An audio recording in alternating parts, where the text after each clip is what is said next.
It's a breakup call. Breakup call মানে? Station মনে হয় আমারে। ফোন ধর। এই ভাই শোনো রোমানটা দেখছো? জি জি ব্যাগে মাত্র রেখুন সেলুনের দিকে গেলেন। সেলুন থেকে জি জি জি ঠিক আছে, আচ্ছা তাই আসসালামু আলাইকুম। ঘুরেন সেলুন থেকে যান। একটু জাস্ট বাড়ি দিয়ে this. Bye bye. Excuse me. আপনার নোমান ভাই কই? ও আমাদের নোমান ভাই, ও উনি তো গত কয়েক মাস ধরে আসে না।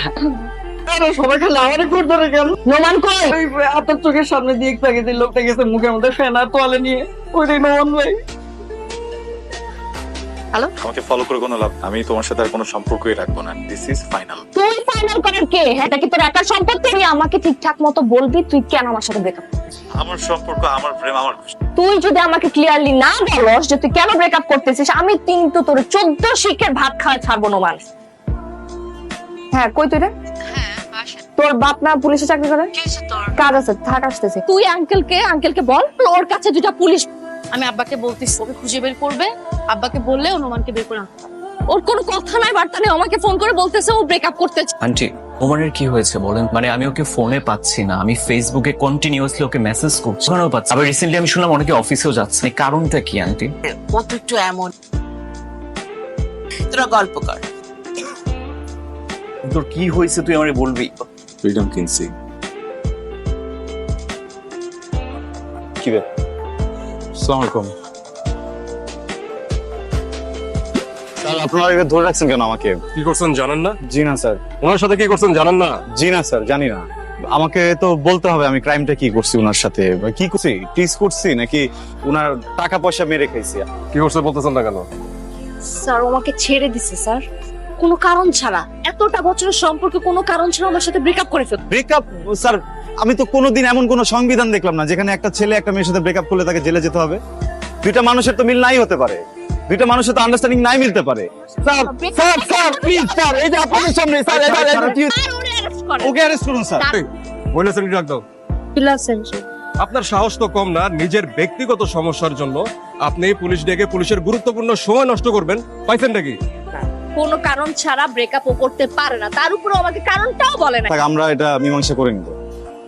তুই ব্রেকআপ কেন করবি কোনো কারণ ছিল? তুই আমাকে এখন ব্রেকআপের কারণ বল। স্যার স্যার কলার ধরে। কিসে কিসে? তার কিছু ধরি নাই কিছু, আমাকে ব্লক করে রেখে দিছে। আমি ওটা দেখতে পারতেছি না, আমি ওর ভয় শুনতে পারতেছি না। আমি কেমনে জানতেছি, আমি পাগল হয়ে যাইতেছি। তুই একটা কাজ কর না, কি? তুই একটা ফোন দে না, একটা আমি জাস্ট ওর ভয়েসটা একটু শুনবো। দে না, ইজ লার্জলি। হ্যালো, রাইসা, কি অবস্থা, কেমন আছো? এই তো মেয়ের কণ্ঠ শুনলে একটা মধুর সুরে কথা বলতে মন চায় তোর না? এই নাম্বার থেকে কেন ফোন দিবা তুমি আমাকে? আর একটা মানুষ যদি আমাকে ফোন দেয় আমি তাকে জিজ্ঞেস করবো না সে কেমন আছে? আমি তো বেয়াদব। আমার সাথে কথা বলতে কি সমস্যা তোর? ক্লিয়ারলি বলতেছি, তুই আজকের মধ্যে আমার সাথে সম্পর্কটা ঠিক করবি, ঠিক আছে? সবকিছু থেকে আমাকে আনব্লক করবে, আর যদি না করছিস আমি তোর সামনে অন্য ছেলে নিয়ে ঘুরবো। আমি আজকের মধ্যে অন্য একটা রিলেশনশিপে যাবো। খুবই ভালো করছো, রিলেশনশিপে যাস। তুমি আমাকে আর ফোন দিও। তুই তো মানুষ না, তুই জানো আর তুই খেলছিস এতদিন আমার নিয়ে, এতদিন আমার সাথে নকশামি করছিস। তোর কষ্ট হইতেছে না তো আমার কষ্ট হবে না এখন। হ্যালো, নোমান ভাই বিট্রে করছে, চিট করছে, কিন্তু নোমান ভাই কোনো অপরাধী নাই। আচ্ছা তোর কি মনে হয় ও কেন এমন করতেছে হঠাৎ করে? মানে কেন আমার সাথে হঠাৎ করে ব্রেকআপ করতে হইতেছে? নোমান ভাইয়া না, আর ও না হট হট টাইপের মেয়েদেরকে খুব পছন্দ করে। সব থেকে বড় কথা হচ্ছে তোর চলাফেরা, তোর চাল, তোর কথাবার্তা সবকিছু টম্বাদের মতো। তোর এটা কেন মনে হচ্ছে? আমি তোকে জানছি, তুই রাগ করিস না। নোমান ভাই না, ও আমার সোশ্যাল সাইটে যতগুলো আইডিয়া ছিল, ফেসবুক, ইনস্টাগ্রাম, প্রত্যেকটা হট হট আমার মেয়ে ফ্রেন্ডের পিকে ফলো করে, তাদেরকে রিয়াক্ট করে।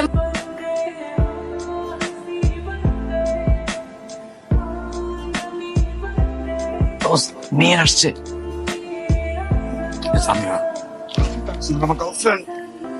যাবেন চিপাই, তোমাদের দেখাই তো পিনি করতেছে, সব রকম ব্যবস্থা আছে, আসো না।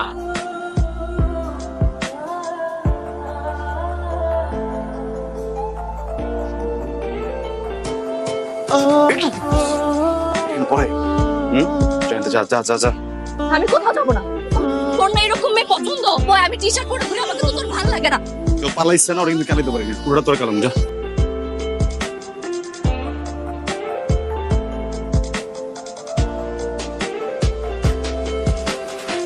হ্যালো, আই এম সরি, এইভাবে হাতটা দেওয়া ঠিক হয়নি। আমি কি তোমার ভালো থেকো। দেখা করতে পারি? Good night. Good night.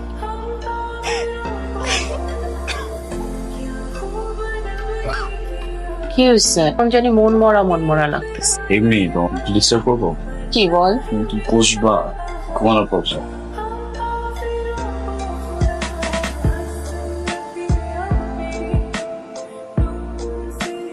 তুমি কি ইম্পর্টেন্ট একটা কথা বলবা বলে ডাকলাম?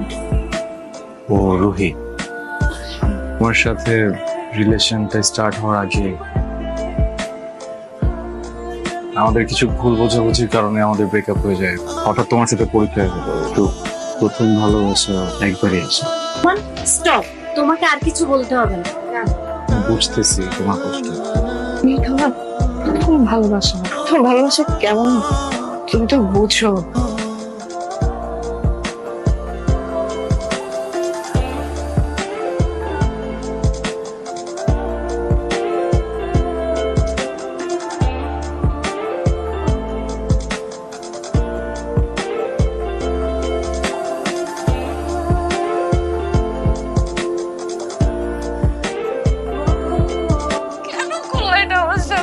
আমি কি করছিলাম তুমি বলতেছিলা যেভাবে আমি তো চলতেছিলাম, আমি তো চেক করতেছিলাম না তোমরা আমার সাথে কেন করলা?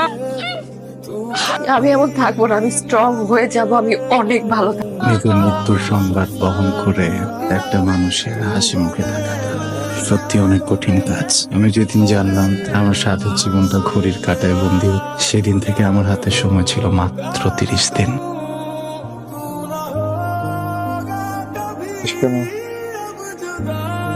আমি যখন মরে যাব, থ্যাংক ইউ। কেন? তুমি সেদিন আমার সাথে রেস্টুরেন্টে না গেলে আমি সামিয়াকে দূরে সরাতে পারতাম না। তো কাজটা আপনি একদম ঠিক করেননি। শেষ সময় আপনার পাশে থাকাটা সামিয়াই ডিজার্ভ করে।